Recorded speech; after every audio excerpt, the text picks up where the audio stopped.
CCTV connect ചെയ്തിരിക്കുന്ന DVRൽ മുൻപ് record ചെയ്ത് ഹാർഡ് ഡിസ്കിൽ സൂക്ഷിച്ച് വച്ചിരിക്കുന്ന വീഡിയോസുകൾ എങ്ങനെയാണ് വീണ്ടും അതിൻ്റെ പ്ലേബാക്ക് കാണാൻ സാധിക്കുന്നത് എന്നും ആ കണ്ട പ്ലേബാക്കിനെ എങ്ങനെയാണ് പെൻഡ്രൈവിലോട്ട് അല്ലെങ്കിൽ മെമ്മറി കാർഡിലേക്ക് എങ്ങനെയാണ് കോപ്പി ചെയ്തെടുക്കേണ്ടത് എന്ന് നോക്കാം. ഈ കാണുന്നത് CP+ എന്ന കമ്പനിയുടെ DVR ആണ്. ഇതിൻ്റെ ബാക്കപ്പ് എങ്ങനെയാണ് എടുക്കുന്നതെന്നും ഇത് എങ്ങനെയാണ് പെൻഡ്രൈവിലോട്ട് അല്ലെങ്കിൽ മെമ്മറി കാർഡിലോട്ട് കോപ്പി ചെയ്യേണ്ടത് എന്നും നോക്കാം.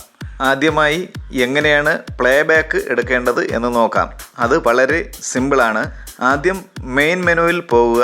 അതിനുശേഷം ആദ്യം കാണുന്ന ഓപ്ഷനായ വീഡിയോ സെലക്ട് ചെയ്യുക.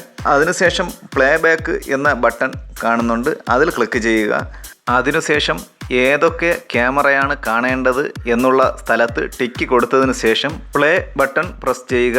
അപ്പോൾ മുൻപ് റെക്കോർഡ് ചെയ്ത് വെച്ചേക്കുന്ന വീഡിയോകൾ നമുക്ക് കാണാൻ സാധിക്കും. ഒരു നിശ്ചിത സ്ഥലത്തുള്ള വീഡിയോ കാണണമെന്നുണ്ടെങ്കിൽ മൗസ് ഉപയോഗിച്ച് ഏത് ഭാഗത്താണ് കാണേണ്ടത് എന്നുള്ള ഭാഗം സെലക്ട് ചെയ്തതിന് ശേഷം ക്ലിക്ക് ചെയ്യുക. ഈ വീഡിയോസ് ഇനി എങ്ങനെയാണ് പെൻഡ്രൈവിലേക്ക് കോപ്പി ചെയ്യുന്നത് എന്ന് നോക്കാം. ആദ്യമായി ചെയ്യേണ്ടത് DVRന്റെ പുറകു വശത്ത് നമുക്ക് കോപ്പി ചെയ്യാനുള്ള പെൻഡ്രൈവ് ഇൻസർട്ട് ചെയ്യുക എന്നുള്ളതാണ്.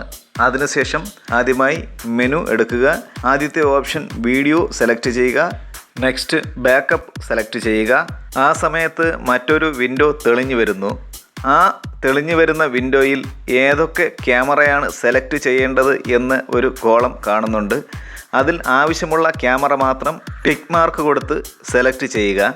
മുകളിലായി കാണുന്ന സ്റ്റാർട്ട് ടൈം, സ്റ്റാർട്ട് ഡേറ്റ്, അതുപോലെ തന്നെ എൻഡ് ടൈം, എൻഡ് ഡേറ്റ്, ഇതൊക്കെ ആവശ്യമുള്ള ഡേറ്റും സമയവും സെലക്ട് ചെയ്ത് കൊടുക്കുക.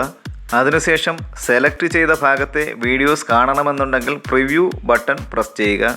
അതിനുശേഷം ബാക്കപ്പ് ചെയ്യേണ്ട പെൻഡ്രൈവ് ഏതാണോ അത് സെലക്ട് ചെയ്ത് കൊടുത്ത് നെക്സ്റ്റ് അടിച്ച് ബാക്കപ്പ് ചെയ്ത് എടുത്താൽ മാത്രം മതിയാകും.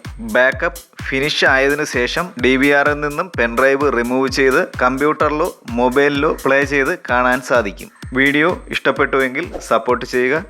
മറ്റൊരു വീഡിയോയുമായി വരുന്നതുവരെ നന്ദി.